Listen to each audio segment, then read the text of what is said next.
សួស្តីមិត្តភក្តិទាំងអស់គ្នាវិលជួបគ្នាម្ដងទៀតនៅក្នុងវីដេអូថ្មីមេរៀនថ្មីអញ្ចឹងថ្ងៃនេះផងដែរខ្ញុំយកការសន្ទនាខ្លីមួយនៅក្នុងរងចាស់ដែលយើងអាសាប្រើប្រាស់ដែរហើយបើសិនជាពាក្យទាំងអស់នោះមានប្រយោជន៍សម្រាប់អ្នកទាំងអស់គ្នាយើងអាចកត់វាទុកឬក៏ save ទុកដើម្បីមើលថ្ងៃក្រោយទៀតអញ្ចឹងអរគុណច្រើនឥឡូវយើងចាប់ដើមមេរៀនយើងមកខាត់ពេលវេលាអញ្ចឹងប្រយោគទី1នេះសូមអធិស្ឋានយើងអញ្ចឹងប្រយោគទី1នេះសូមអធិស្ឋានរៀងមានបញ្ហាបន្តិចអញ្ចឹងប្រយោគទី1នេះយើងអានថាนี่老板在吗你老板在吗ម្ដងទៀតนี่老板在吗ប្រែថាតើកាយអ្នកនៅដែរឬទេម្ដងទៀតนี่老板在吗តើកាយរបស់អ្នកនៅដែរឬទេអញ្ចឹងកន្លែងនេះគឺយើងអាចដូរចេញបានយើងអាចដូរដាក់ណាក៏បានដែរនេះប៉ាក៏បាននេះប៉ាចៃមកនេះកើចៃមកចឹងយើងអាចដូរនេះបានយើងចង់សួរប៉ារបស់អ្នកនៅដែរទេបងរបស់អ្នកនៅដែរទេយើងអាចដូរចេញបានអញ្ចឹងណាបាទអញ្ចឹងเราមើលពាក្យនេះអ្នកlão板នេះត្រូវថៅកែចៃមកហ្នឹងនៅទេហ្នឹងនេះlão板ចៃមកអ្នកថៅកែអ្នកនៅដែរទេអញ្ចឹងយើងឆ្លើយវិញយើងអាចឆ្លើយបានថា我老板出去了请问招他有急事吗ម្ដងទៀតឥឡូវខ្ញុំអានម្ដងទៀតជាស្រែម្ដងទៀត我老板出去了请问招他有急事吗អានម្ដងទៀត我老板出去了请问招他有急事吗យើងប្រែថាតើកែរបស់ខ្ញុំចេញក្រៅហើយសុំសួរថារកគាត់មានការមិនទាន់ដែរទេអញ្ចឹងឥឡូវយើងមកមើលពាក្យ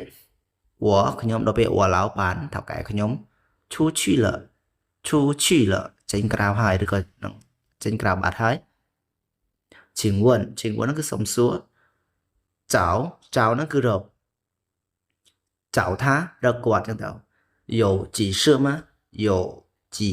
事吗មានការមិនទាន់ដែរទេហ្នឹងអញ្ចឹងយើងអានម្ដងទៀត我老板出去了请问找他有急事吗ហ្នឹងអញ្ចឹងបើសិនជាលឿនពេកយ៉ាងម៉េចអាចសារខាមើលថាអីអញ្ចឹងណាអញ្ចឹងបើសិនជាគាត់ចេញក្រៅអញ្ចឹងយើងអាចឆ្លើយបែបហ្នឹងអញ្ចឹងបើសិនជាគាត់នៅយើងអាចឆ្លើយថាវ៉ាឡោបានចៃក៏បានដែរយើងឆ្លើយចឹងក៏បានណាតាមកន្លែងសាច់អញ្ចឹងទៅឥឡូវយើងមកមើលប្រយោគមួយទៀតសូមអធិស្ឋានអញ្ចឹងប្រយោគនេះគឺយើងអានថាសំឡងទៀតអញ្ចឹងប្រយោគនេះយើងអានថាគេសួរទៀតហ៎他什么时候会来他什么时候会来ប្រែតើពេលណាគាត់ត្រឡប់មកវិញឬក៏គាត់ត្រឡប់មកវិញពេលណាអងទៀត他什么时候会来តើពេលណាគាត់ត្រឡប់មកវិញចេះเราមើលពាក្យថាគាត់什么时候អញ្ចឹង4ពាក្យនេះយើងអាចចូលគ្នាបាន什么时候ពេលណា会来ហ្នឹងគឺត្រឡប់មកវិញអញ្ចឹងយើងបូកគ្នាមក什么时候会来តើពេលណាត្រឡប់មកវិញអញ្ចឹងប្រយោគនេះគឺយកអាសាប្រើដែរតោះឥឡូវយើងមើលប្រយោគក្រោមទៀតអញ្ចឹងខាងក្រោមផងនេះគឺយើងអានថា我也不清楚他几点能回来ម្ដងទៀត我也不清楚我也不清楚他几点能回来ចឹងថាខ្ញុំក៏មិនច្បាស់ដែរថាម៉ោងប៉ុន្មានគាត់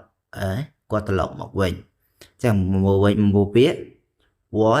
我ខ្ញុំដល់ពេលយើងក៏我也ខ្ញុំក៏ឈិនឈូប្រែច្បាស់ដល់ពេលពុឈិនឈូប្រែមិនច្បាស់我也不清楚ខ្ញុំក៏មិនច្បាស់ដែរថាគាត់ជីទៀនហ្នឹងគឺម៉ោងប៉ុន្មាននឹងហួយឡាយអាចត្រឡប់មកវិញថាជីទៀននឹងហួយឡាយថាគាត់ម៉ោងប៉ុន្មានអាចត្រឡប់មកវិញបាទអញ្ចឹងក្នុងលក្ខខណ្ឌដែលយើងមិនច្បាស់ថាគាត់មកវិញម៉ោងប៉ុន្មានយើងអាចឆ្លើយនឹងប្រយោគសំណួរនឹងបានបើសិនជាយើងដឹងថាម៉ោងគាត់មកម៉ោងប៉ុន្មានឬក៏ពេលណាយើងអាចឆ្លើយទៅតាមពេលវេលាជាក់ស្ដែងបានអញ្ចឹងណាអញ្ចឹងអរគុណច្រើនសម្រាប់អ្នកទាំងអស់ដែលទស្សនាដល់ចប់ហើយ យើងនឹងជួបគ្នាវីដេអូក្រោយមានក្រោយបន្ថែមទៀតដើម្បីប្រយោជន៍ទាំងអស់គ្នាចែករំលែកជាមួយនឹងខ្ញុំជាមួយនឹងភាសាចិនដែលខ្ញុំអាចចេះប្រហែលចេះប៉ុណ្ណឹងអញ្ចឹងណា